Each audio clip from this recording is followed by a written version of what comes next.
Hi, it's Robin Hart again with this week's mortgage news. We always try and start off with rates. So let's see what's going on and dive on in. Rates are still hanging high with a 7-day average slightly over 7%. Please keep in mind that this is a 7-day average from over 200 lenders across the country. And sadly, Fannie Mae recently revised its projections for the rest of 2024 and on into 2025. Yes, they are sadly predicting rates will continue to remain higher than previously thought.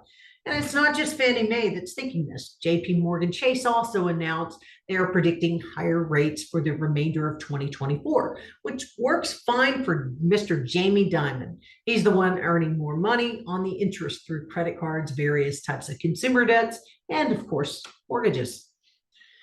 Now, why are these rates hanging in so high? Well, basically, inflation is sticking around, and Jerome Powell just found out. Who knows? Maybe he watched my last week's video.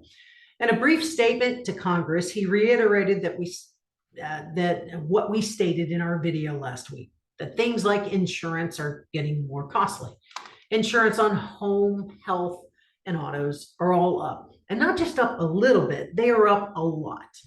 Insurance costs have surged over the past few years, and it's hurting not only the consumers' pocketbooks, but also the Fed's efforts to keep inflation down to its 2% target. And if you've been listening to some financial news, you may be hearing more sirens ringing about pending recessions a bit more lately. That's because inverted yield curves are back and active, baby. You see, almost every time we have an inverted yield curve on the Treasury, we also have our bell rung with a recession.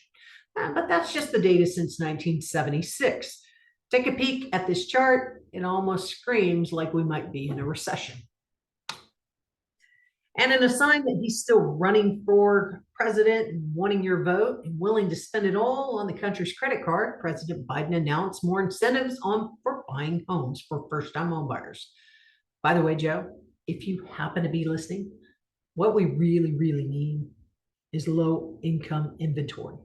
That means new, low-cost homes for the average buyer. And I'm hoping if Jerome Powell listens to this, maybe Biden will too. And if you still want to question me about whether or not we have a housing shortage, take a peek at this. It's the CPI versus the Case-Shiller Home Price Index. Yes, if you've been a homeowner from 1998 to 2024, just pat yourself on the back for making some amazing investments in housing. And if you need further proof, Redfin also announced, according to their data, that we have returned to pre-pandemic levels of growth. Now, that's great news. Now, we're not growing 10, 15, 17% year over year, but we're growing. We're not shrinking, we're growing. Nowhere ridiculous, $100,000 over asking. There may be some weird exceptions, but for the most part, things are back to normal, which is great news for the home buyers.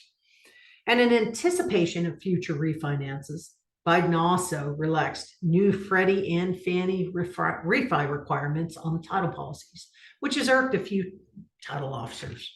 It's designed to be a shortcut and a discount on future refis.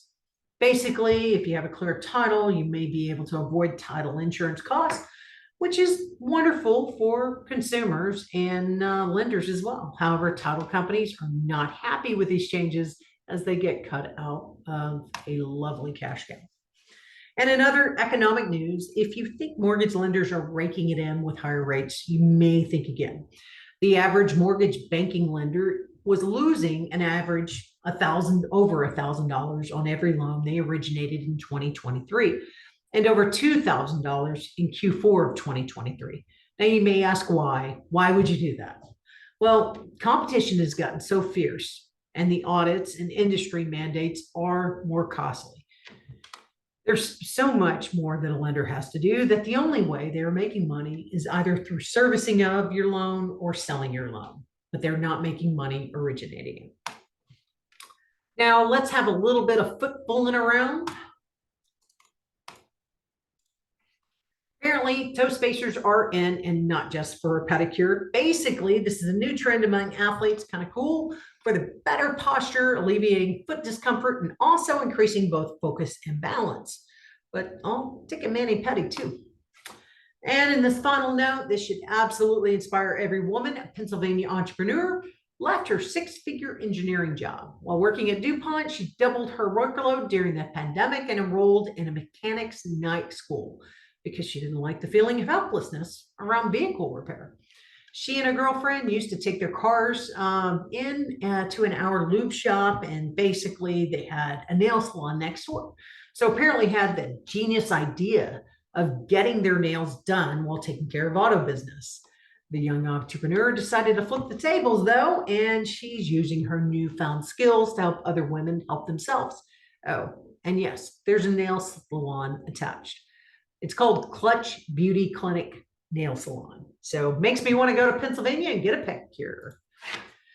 Now, at the end of every video, we do discuss when is a good time to buy. We are not in a housing bubble. We are in housing shortage, and housing will continue to go up as long as there's a shortage. If you can do so, buy now, don't wait. If you have questions, I can show you the financial cost of sitting on the sidelines. And keep in mind, the interest rate for renting is 100%.